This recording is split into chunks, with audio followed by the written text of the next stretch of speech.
बोला था ना कि संत रामपाल जी महाराज जी से तो माफी मांगनी पड़ेगी, ये सौम्या माथुर को भी और ये धर्मेंद्र हुड्डा को भी।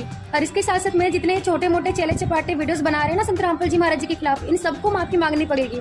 फिलहाल तो इस सौम्या माथुर ने संत रामपाल जी महाराज जी से माफी मांगी है। मुझे लगा कि हाँ सच में मेरी गलती थी उसमें, वो मैं गलती अपनी मानती हूँ कि मैंने उनकी बेटी के बारे में ऐसा कहा, लेकिन मुझे सच में अंदाजा नहीं था कि उनकी बेटी है। दूसरा, वैसे आप लोगों ने गलत समझ लिया, आपको पता था तो आप लोगों ने मुझे गलत बता दिया, अदरवाइज तो आप लोगों ने मुझे गलत बताते। वो चीज़ है।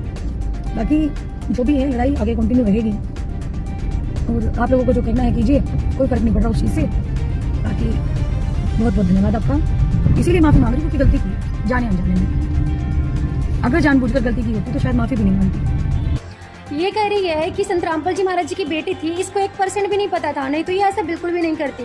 लेकिन बहन, अगर संत रामपाल जी महाराज जी की वो रिश्ते में बेटी ना भी होती ना और कोई दूसरी फॉलोअर होती, तब भी तुझे माफी तो मांगना ही था।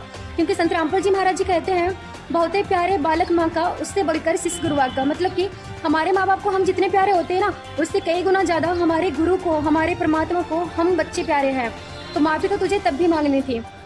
मैं श्याम बाबा जी से बड़ा किन्हीं को भगवान नहीं मानती। फिलहाल के दिन की अगर बात करूं तो मैं उनकी बहुत बड़ी भक्त हूँ। जैसे आपकी आस्था है अपने रामपाल के प्रति, वैसे मेरी आस्था है मेरे श्याम बाबा के प्रति।